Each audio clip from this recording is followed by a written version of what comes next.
So good afternoon, everybody. My name is Chris Goscomb. Just to give you a bit of context of who I am, I'm currently doing a doctorate in organisational change at Ashridge Business School, and I'm going to talk to you about my doctoral research. So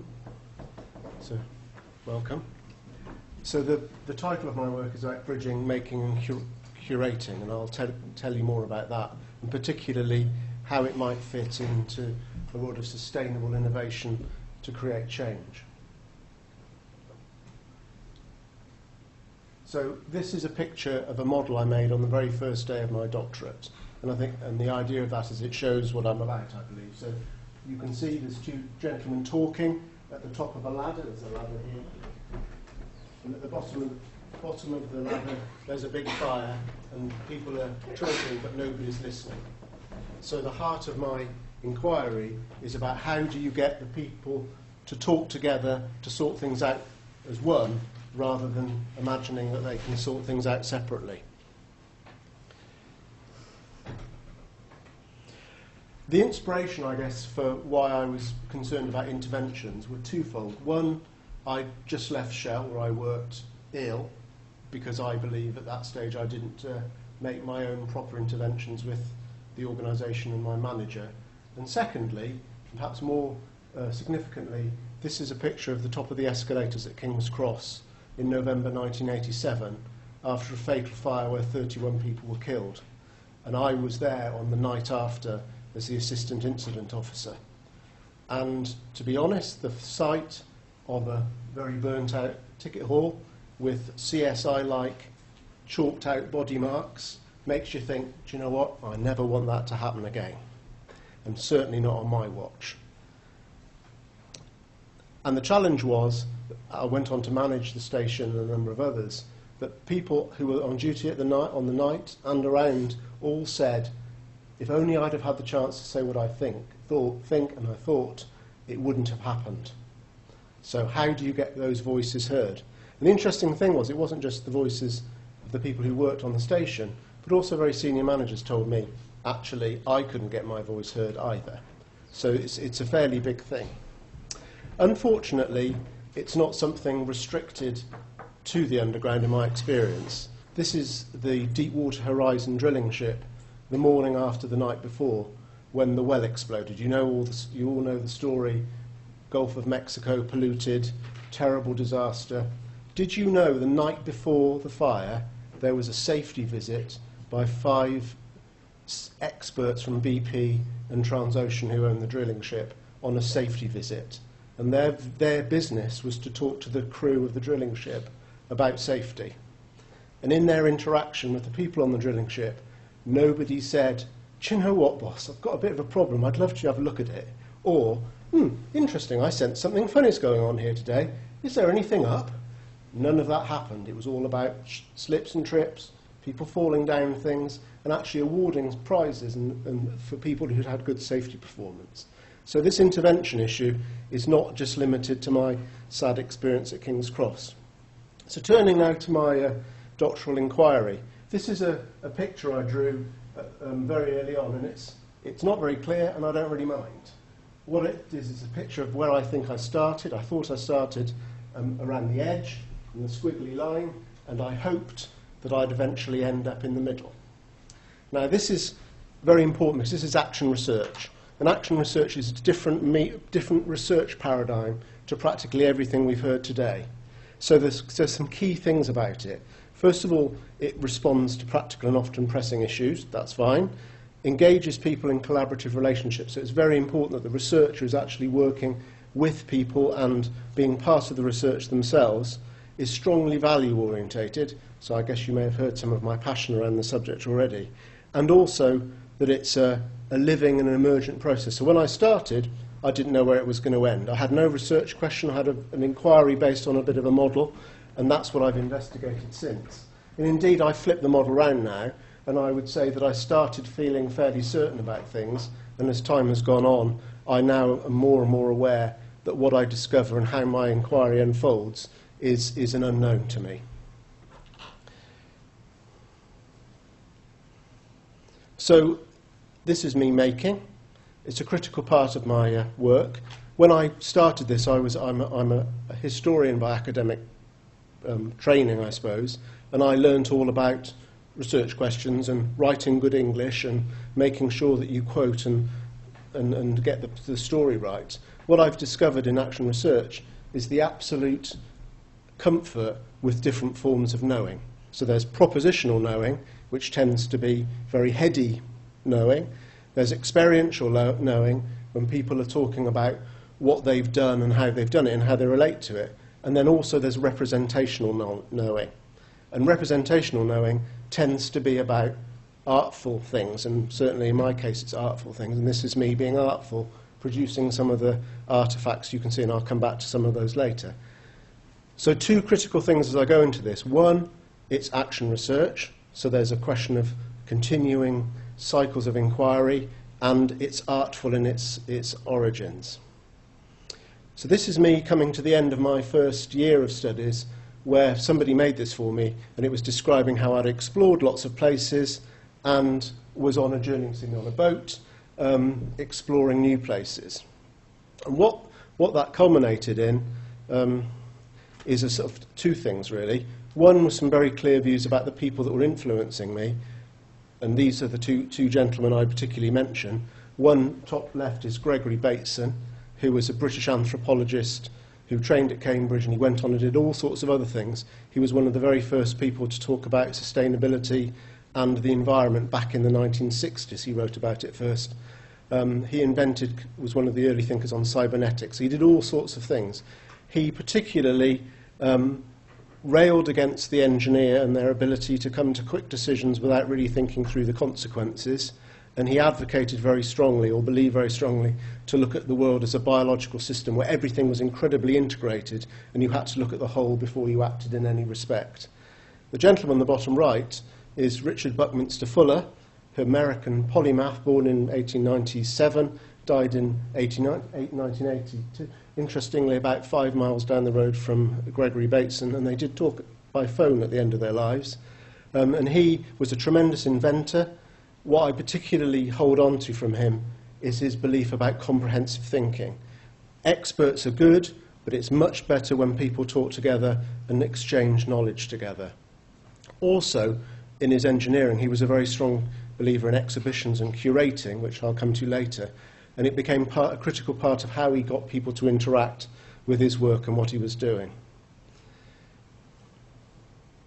So this is a picture that I took into my viva, end of my first significant piece of work. And here it is, in slightly smaller scale, the really original. And what it was saying was I moved from this period of exploration, particularly getting better from what I was ill, and looking forward to exploring the rich territories over here. At that moment, my supervisor said, no, stay at the bridge. I want you to dwell at the bridge because that's where the richness is in your studies. And that's at the moment that my current inquiry emerged. So at this bridge, I looked at bridging, so Heidegger's theories about bridging thinking and doing, so particularly the richness that's associated with the metaphor of the bridge. And I went on to actually realise that making is really important to me. It's something I've done for a long time. And finally, this business about curating. So it's influenced by somebody from another world, but actually what's significant about it is that it comes from the exhibition and curating world. So it's bringing in another series of expertise to what I'm talking about. So bridging, making and curating emerged from this point, and this is how my inquiry now developed. So this is a picture I drew of a river. It's a place where I built a bridge myself across a stream in North Wales, and I think it carries the whole point about bridging for me. It's about the structure, the finished structure is easy. The tricky bit about bridging is going from abutment to abutment, carrying the materials across the water when it's not finished, and actually making the links that then become incredibly easy and very obvious to deal with. This is me working with people in bridging. So what you can see are two main themes. One is, top left, there's people looking at maps and drawing maps, if you like, painting the context of what they're doing. And bottom left are people actually building relationships and finding new friends and how people relate to one another. So bridging is about those two things, essentially. How do you build context, and how do you build relationships? And in bridging, this is a favourite picture of mine by Terence Cuneo. I guess I'll explain what I mean here. So bridging is building a final structure. So you work with people, and in the end, people can pass seamlessly from one side to another. And my role in it is, if you see there's a little chap here, who's known as the plate layer, the person that looks after the track on the bridge, and it's my job to make sure that everything is okay for people to cross, that people are enabled to do what they need to do, and that they can do what they do safely. So then I move on to making. So making's been influenced by a couple of things. So the maker movement, which was born in San Francisco. The top left is from a book written by David Lang called Zero to Maker, and it plots his journey from not knowing anything to knowing how to make. And one of the key parts about it is it talks about doing it together. Not do it yourself, but doing it together. So actually that's a key part of making. And the bottom right is outsider art from Japan. So a group of people with mental health issues developed a set of art which expresses themselves in a way they couldn't actually do in any other way. So making for me is really, really significant. Making's not new to me. I've made this little model which is my claim to making. So this on here are all sorts of images of me making and showing how significant it is to me. One here is actually my earliest memory of anything, and that's building a snow bath when I was 3. I don't know what a snow bath is exactly, but I know I remember building one when I was 3. So making's a very rich part of my own heritage, and I work very carefully with people. And this is making in action in my inquiry. So you can see it's people being asked to make something based on a question that will emerge from the context that happens from bridging. So bridging is first, then comes the making. A couple of items that people have made just to bring some significance about this is of a colleague who mapped his work and his inquiry and his discussion about power and how power integrated with himself and his studies. And this is the model he made. It's a very large-scale model which helped to inform his inquiry. I'm very excited. I think the hand, well, not quite yet. This is a picture of working with a group of technicians in the offshore wind industry. And this was a model which basically put the elephant on the table, which said, what do we do about people that don't care a shit about safety? That's what he called it. And this is a wind tower, and you can see the red barrier around the outside and somebody walking inside the barrier. And he made the model, and it was able to express the issue in a way he undoubtedly wouldn't have said in any other way.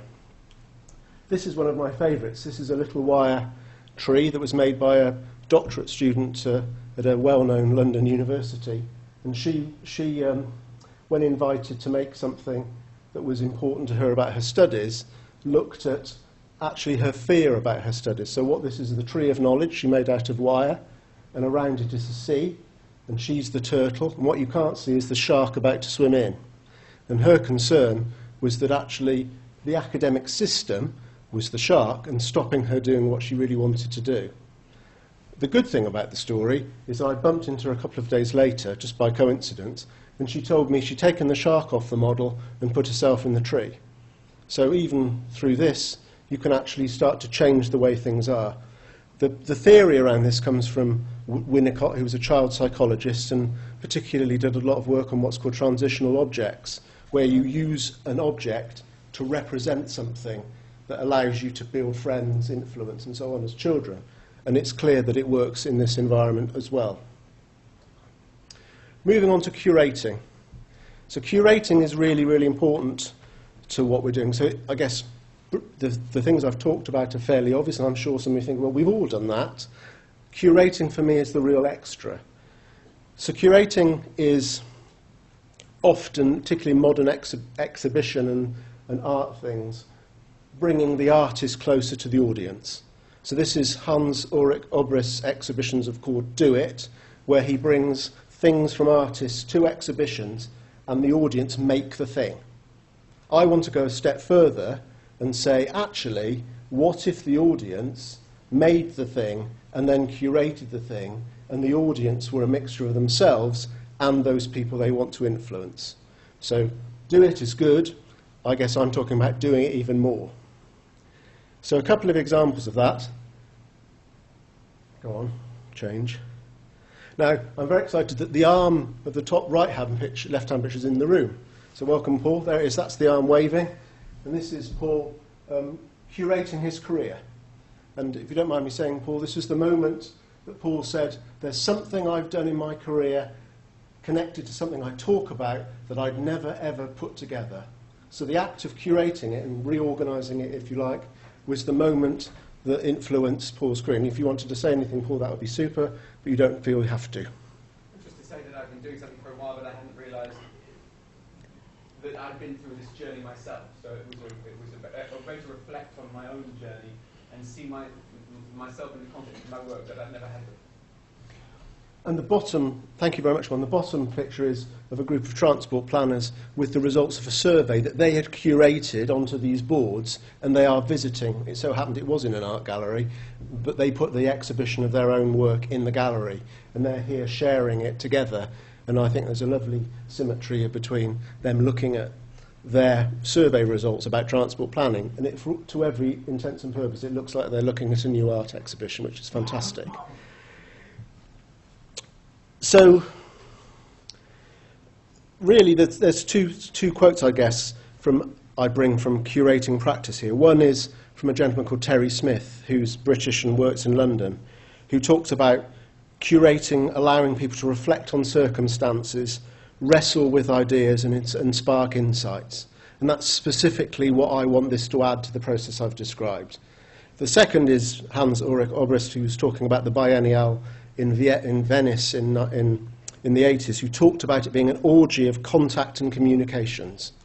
And so making is great. I think the transitional objects are fantastic when you've built the relationships and the context. But when you put that together with reframing it all and re-inviting people to visit what they've made with others as curating, then really extraordinary things start to happen. Because people have said to me, I made it, I put it there, and I've just seen it in a completely different way.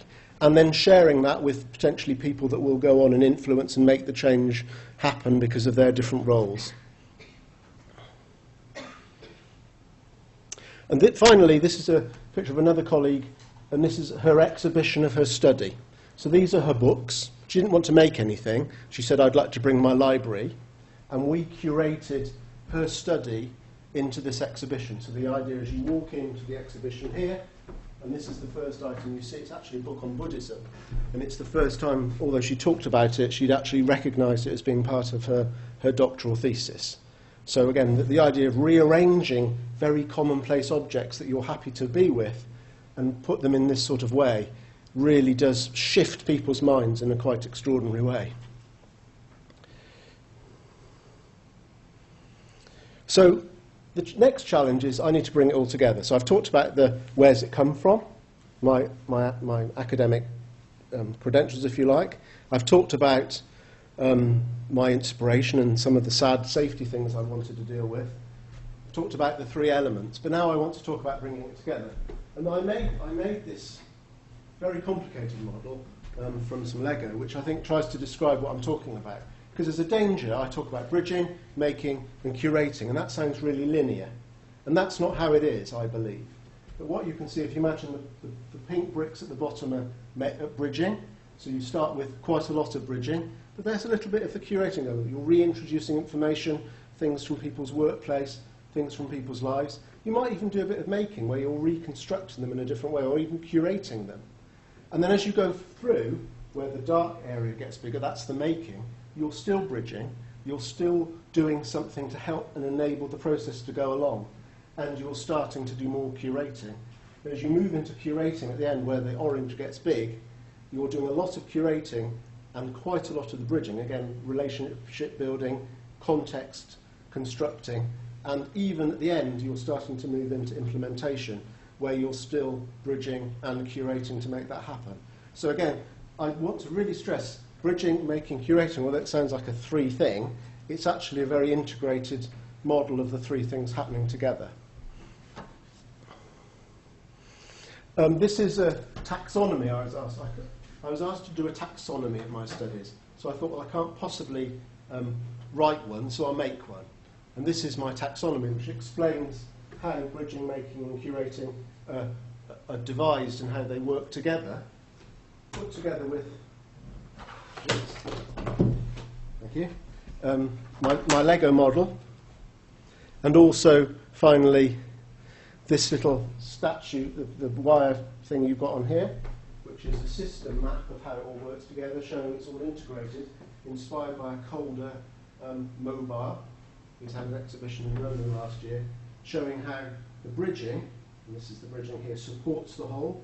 It has the making work and the curating working together here, and all to the effect of influencing the world. So the idea is that the combination of the taxonomy, the integrated model, and the system shows something that's not separate but absolutely linked together. Finally, I just want to show you this little chap here. He couldn't be here this afternoon because he was feeling a little lightheaded. This is a little Lego man that somebody showed me at a workshop I was. It was a safety workshop, which is why I want to end with it. And he said, the trouble here are the headless people. So he took the head off the Lego person and held it up. So the headless people are our problem. The people that don't know and don't know where to go and find things out, and the people that do know but choose to ignore it. And that little Lego man has now become the centre of a major investigation into how their safety system works. So thankfully, my original passion about safety and perhaps saving somebody's life through this little headless Lego person has come to be true. Thank you very much.